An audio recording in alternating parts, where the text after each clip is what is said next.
Welcome back to a course on complex analysis. In this lecture, we are going to see the concept of Lorentz series, right? So, in the previous lecture, we have seen the concept of Taylor series. That we are expressing, actually, we are writing an analytic function in the form of power series.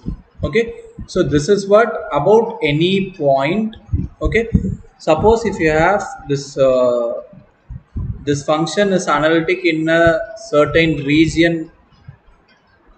In this region we are taking some point. At this point the function is analytic, so about that point we are able to expand that analytic function in a pair series. This is what we have seen, right? If you are asked to find out the what is the Taylor series of any function f of z upon z to the power 3 or something like that, you can like if you are asked to find out the Taylor series expansion of this function, yes, you are able to do it, but this will have some negative powers. But if you consider this as the whole function, you can very well notice that z equals 0 is not a point of analyticity. Okay, so in this case also we are able to express the given function as a pair series. How are we achieving it? That is what is explained in Lorentz series. Okay, let us get into it. Here, suppose a function is analytic throughout an annular domain R1 smaller than z minus z naught smaller than R2, which is centered at z naught, which means annular region means you have a point z naught. Okay, so with which you fix a radius r1. This is your radius r1. Okay, next you will have to find something like this, and this radius is r2. Okay, annular region means common region between these two things, which means this part. Okay, here the function is analytic throughout an annular domain centered at z naught. Okay, so this is the annular domain centered at z naught. So in this only we are talking about this thing. And C denote any positively oriented simple closed contour around z naught. So your this one, let me draw on different color. Okay, so your C may be anything of this sort.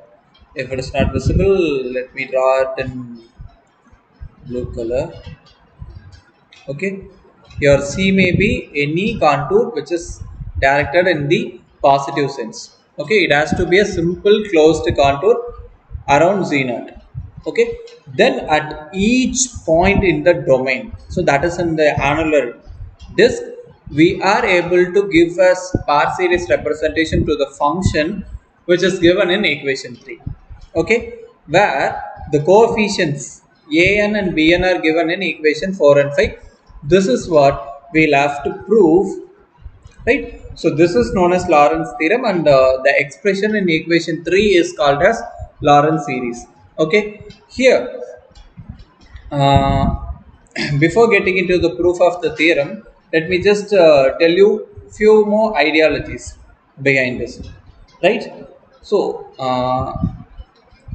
like if you have this term, right? So in this term let me put n as minus m. Okay, so then what am I going to get?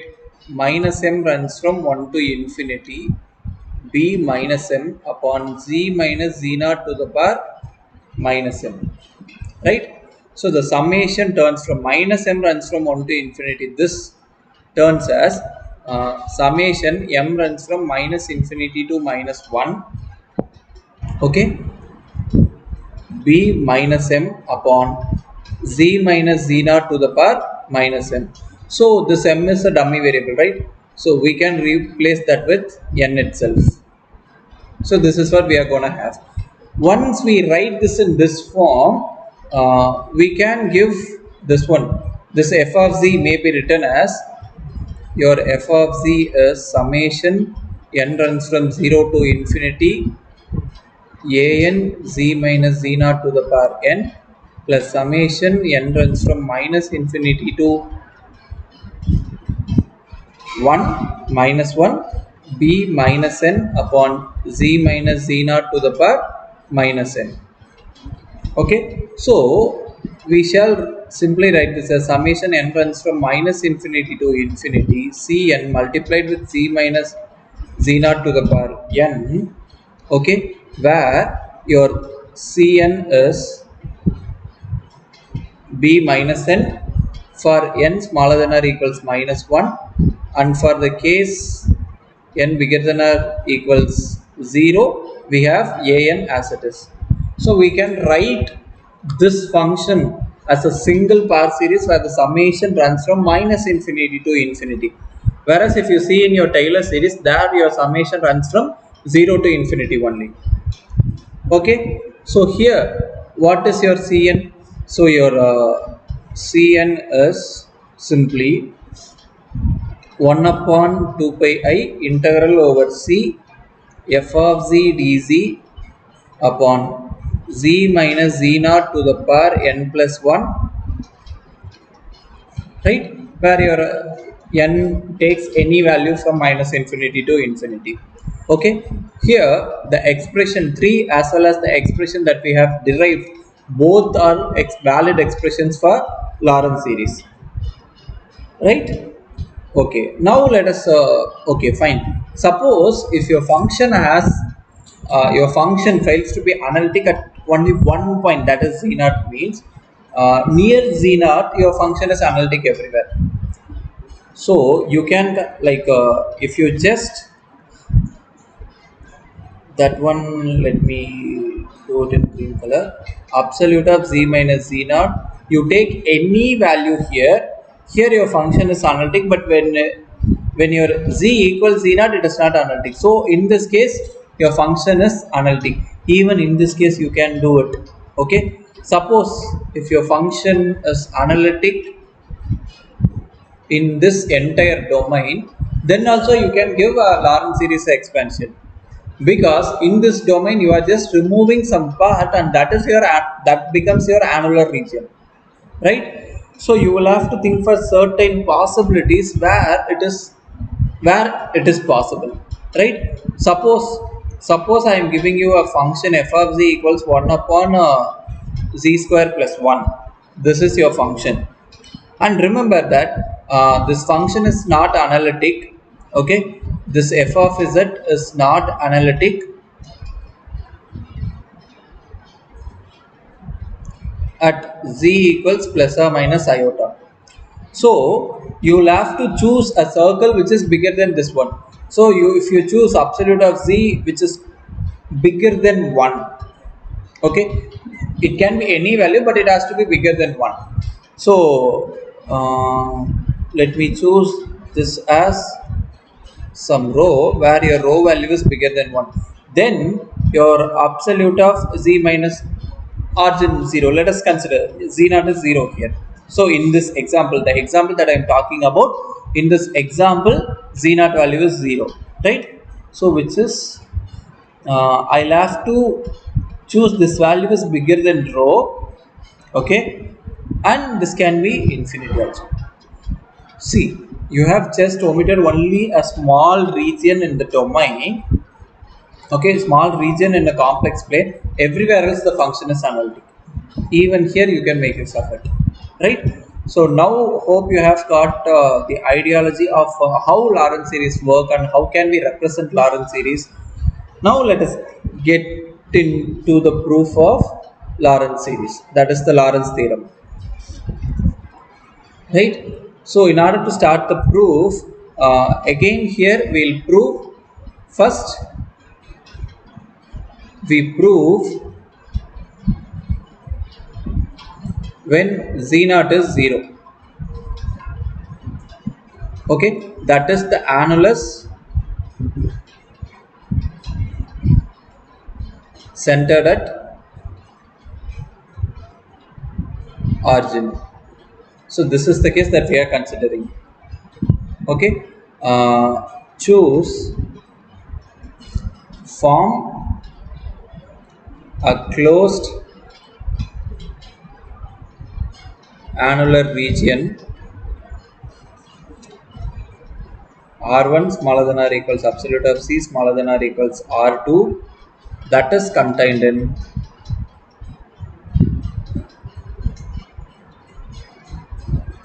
R1 smaller than absolute of C smaller than R2 and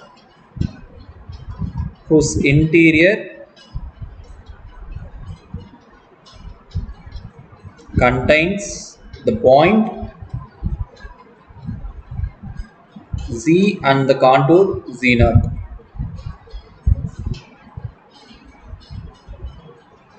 Right.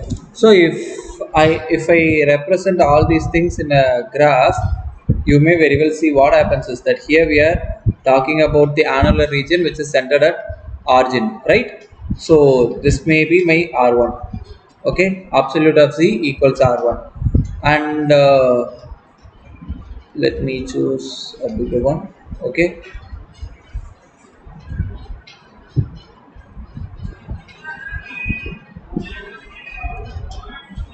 this may be my R2. Okay, I'm not good at drawing, as you people know. You can see this is your R2 and here we'll have to choose small r1 and small r2, right? So I will have to choose my small r1 to be something like this and small r2 to be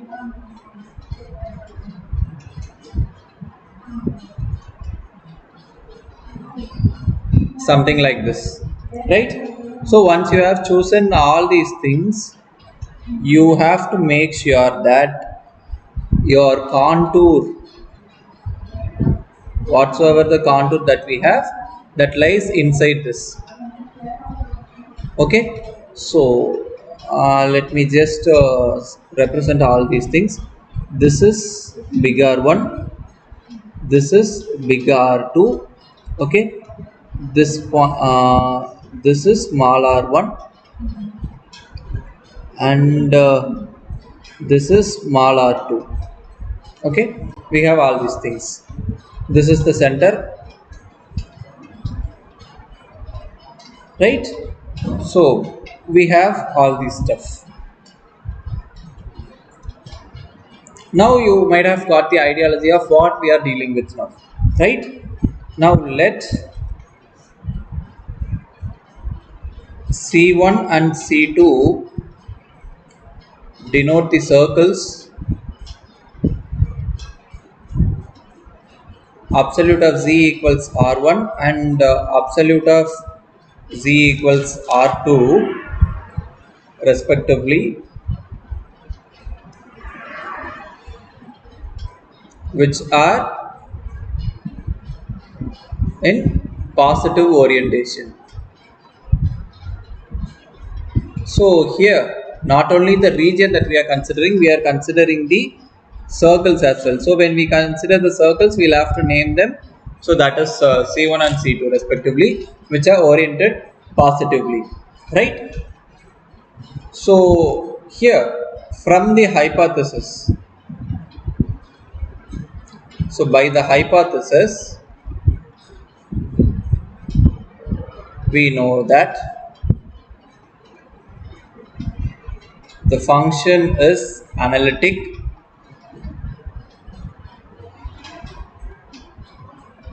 on C1 and C2 as well as in the annular region between them.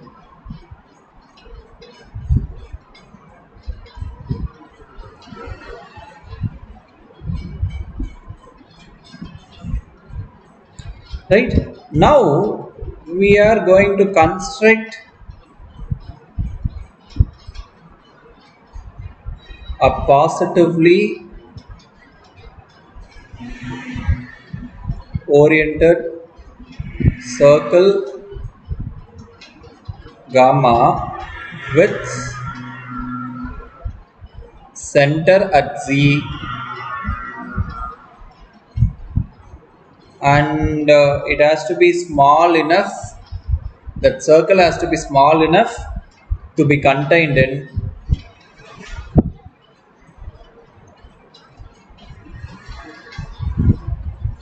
in the interior of the annular region R1 smaller than or equals C smaller than or equals R2, which means we will have to choose a point Z that is lying somewhere here and around which you will have to consider a contour, okay, which need not even intersect with any of this. So this is the point Z around which we have considered a contour gamma. Sorry, we have considered a circle gamma, right? So this is what we have considered till now, right? After which, what are we going to do? We are going to employ Cauchy-Gosart's theorem for the multiply connected things, right? So by Cauchy-Gosart theorem,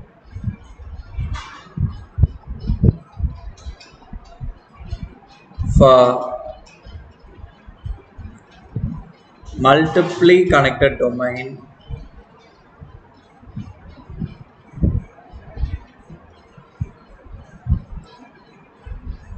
we can write integral over C2 f of s ds upon s minus z minus integral over C1 f of s ds upon s minus z minus integral over gamma f of s ds upon s minus z equals 0, right?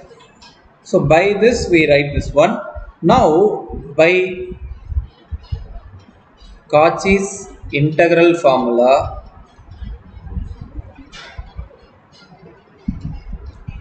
so where are we going to apply Cauchy integral formula? About the point Z and on the circle gamma, right? So when we apply this one, we are going to get integral over gamma f of s ds upon s minus z multiplied with 1 upon 2 pi I as f of z.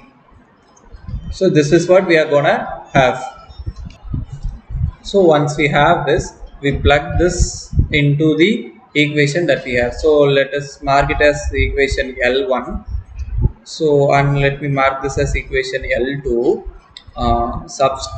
Substituting L2 into L1,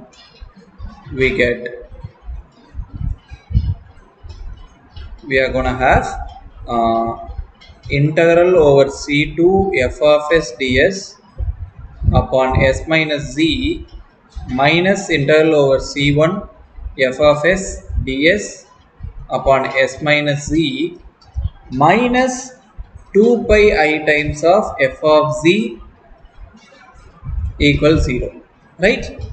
So from this, what I am going to write is that let me take only f of z in one side. Okay, I have taken this to the other side.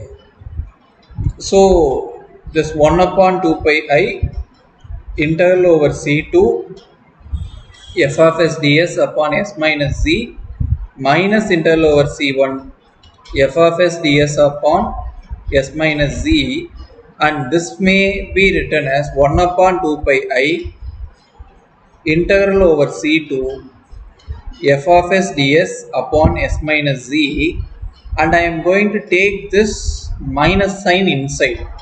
So when I take this minus sign inside, it do not have anything to affect in the numerator. So the denominator becomes, instead of s minus z, it becomes z minus s, right? So we have till this. Let me mark this as equation L3. Okay. Now we are going to consider the factors 1 upon s minus z as we did in the Taylor's theorem. So this may be written as summation n runs from 0 to infinity 1 upon s to the power n plus 1 multiplied with z to the power n plus z to the power big N multiplied with 1 upon s minus z multiplied with s to the power n. Okay. So let us mark this as equation L4. Now in the second integral we have z minus s. It is quite easy if we just replace s and z in the equation L4. So when we do it, summation n runs from 0 to infinity 1 upon z to the power n plus 1 multiplied with s to the power n plus s to the power big N upon 1 upon z minus s multiplied with z to the power n, right? So we'll have to rewrite this one. Actually we'll have to rewrite this one, so for which okay, let me just write that again in this space so that we don't have to go again and again. So 1 upon z minus s is written as summation n runs from 0 to big N minus 1 uh, 1 upon z to the power n plus 1 multiplied with s to the power n plus s to the power big N upon 1 upon z minus s multiplied with z to the power big N. Okay, so this is the quantity that we'll have to rewrite. So when we rewrite, we are going to have 1 upon z minus s equals summation n runs from 1 to n 1 upon. So when I bring this quantity to the denominator, so I am trying to bring it down. Wait a minute. So is this the thing that we have? Yes.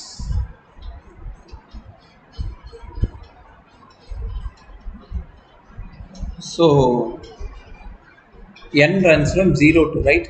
Yeah, n runs from 0 to, so 1 upon s to the power minus n multiplied with 1 upon z to the power n plus 1. So this s to the power n is in the product that we have taken it down. So it becomes 1 upon s to the power minus n plus, here what is the thing that we are going to have? 1 upon z to the power big N multiplied with s to the power n upon z minus s. So this is what we are gonna have. Instead of making the summation from to run from 0 to n minus 1, we are going to make it run from 1 to n. So when we make that change, summation n runs from 1 to n. So here it becomes s minus n plus 1. Okay, so n plus 1 1 upon z to the power n plus 1 upon z to the power big N multiplied with s to the power big N upon z minus s. Okay, so now we have deduced these two things. Therefore so let us mark this quantity. We have marked this as L4 and let us mark this as L5. Now substituting L4 and L5 in equation L3. When you substitute these things in L3, this becomes f of z equals, what is the thing that we have here? F of z equals 1 upon 2 pi I 1 upon 2 pi I integral over C2 to the function 1 upon s minus z. So summation n runs from 0 to infinity that quantity. Summation n runs from 0 to n minus 1 1 upon s to the power n plus 1 multiplied with z to the power n plus z to the power big N multiplied with 1 upon s minus z multiplied with s to the power n, which is multiplied with f of s ds, right? Plus 1 upon 2 pi I integral over c1 and summation n runs from 1 to n 1 upon s to the power minus n plus 1 multiplied with 1 upon z to the power n plus 1 upon z to the power big N multiplied with s to the power big N upon z minus s, which is multiplied with f of s ds. So this is what we have. Now using the properties, what we can do is that we can actually split this into 1 upon 2 pi I integral over c2 summation n runs from 0 to n minus 1 1 upon s to the power n plus 1 z to the power n f of s ds. Okay, this is there as a actually here the summation ends and we have this one as one integral, then 1 upon 2 pi I integral over c2 z to the power n upon 1 upon s minus z multiplied with s to the power n f of s ds plus 1 upon 2 pi I integral over c1 summation n runs from 1 to big N 1 upon s to the power minus n plus 1 multiplied with 1 upon z to the power n f of s ds, and then plus integral over c1 we have that 1 upon 2 pi I 1 upon z to the power big N upon multiplied with s to the power big N upon z minus s f of s ds. Okay, this one we collectively take it as f of c. Here we can take that summation outside, here also we can take the summation outside. So collectively we are going to write this as summation n runs from 0 to big N minus 1 an z to the power n. Since z to the power n is independent of the integration, that can also be taken outside, right? Plus rho n of z plus summation n runs from 1 to big N. This is bn upon z to the power n plus sigma n of z. This one let me mark it as equation L6, where the quantities an is 1 upon 2 pi I integral over c2 f of s ds upon s to the power n plus 1. Bn is 1 upon 2 pi I integral over c1 f of s ds upon s to the power minus n plus 1, and rho n of z is z to the power n upon 2 pi I integral over c2 f of s ds upon s minus z multiplied with s to the power n,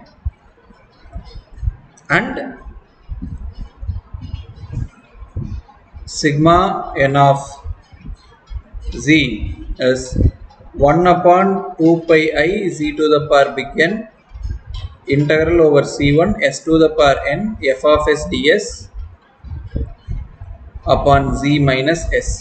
So hope we have written, we have noted everything, right? So now what should we prove? We'll have to claim rho n of z goes to 0 as n goes to infinity, and sigma n of z, this also goes to 0 as n goes to infinity. This is what we'll have to prove. For which, what are we going to do is that here remember the domain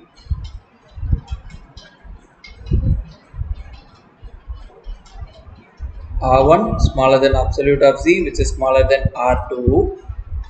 Okay, here the thing that we have taken is absolute of z equals r with the condition that r1 smaller than r, which is smaller than r2. Okay, and absolute of f of this is smaller than or equals m on c1 and c2. Okay, then you may consider absolute of s minus z is bigger than or equals r2 minus r, and absolute of z minus s is bigger than or equals r1 r minus r1. So hope you people know how to get these estimates.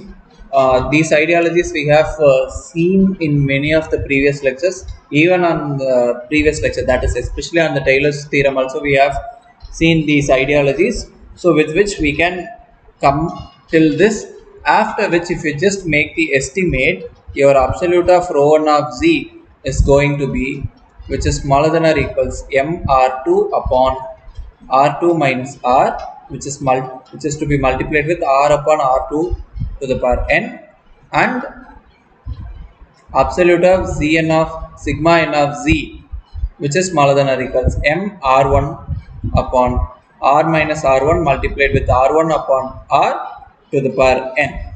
Okay, so from the given information,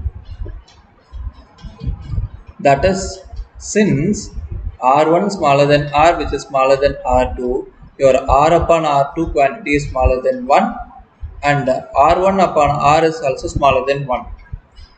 Clearly, limits n approaches infinity, absolute of rho 1 of z is 0, which means limits n approaches infinity, rho n of z is 0, and limit n approaches infinity, absolute of sigma n of z, which is also 0. Therefore, limit n approaches infinity, sigma n of z is also 0. So once we get these things, let us label them. So let us mark this as equation L6, and let us now put let us mark this as equation L7, and let us, with the help of L7 or L6 becomes f of z equals summation n runs from 0 to infinity an z to the power n plus summation n runs from 1 to infinity bn upon z to the power n, with an equals 1 upon 2 pi I integral over c2 f of s ds upon s to the power n plus 1, and bn equals 1 upon 2 pi I integral over c1 f of s ds upon s to the power minus n plus 1.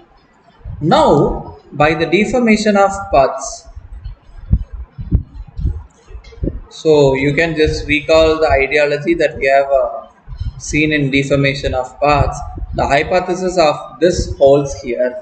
Therefore, we can write an as 1 upon 2 pi I integral over c f of s ds upon s to the power n plus 1, and bn equals 1 upon 2 pi I integral over c f of s ds upon s to the power minus n plus 1. Right? So we now prove the Lorentz theorem hold good when we take z naught equals 0. Right? So actually, with which we can say the theorem has come to an end, but still, if we take g of z equals f of z plus z naught, where your f of z is analytic in R1, which is smaller than absolute of z minus z naught, which is smaller than R2. Okay, so then your g of here, your g of z satisfies, if you just mark this as equation L8, your g of z gives the expression in L8. So then you will have to do some calculation, and that leads to the that leads to integral over C f of z dz,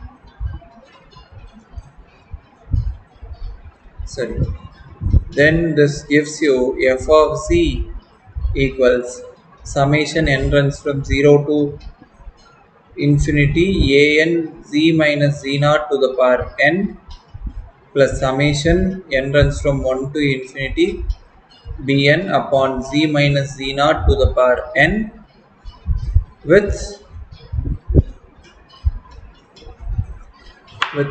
an equals 1 upon 2 pi I integral over c f of s, sorry, f of z dz upon z minus z naught to the power n plus 1 and bn equals 1 upon 2 pi I integral over c f of z dz upon z minus z naught to the power minus n plus 1 with n running from 1 to etc. Right? There you have in terms of s that you can replace it in terms of z as well. That is of no harm.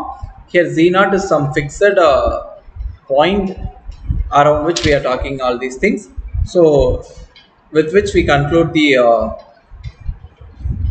lecture. Of course, in the upcoming lecture, we are going to talk about the problems. We are going to discuss. Probably that is going to be a live session. We will discuss problems based on Lorentz series and Taylor series. We'll start with Taylor series initially. We'll take the particular case. That is, we are going to first of all expand around 0. Then we'll move to general case and we'll come to Lorentz series. Thank you.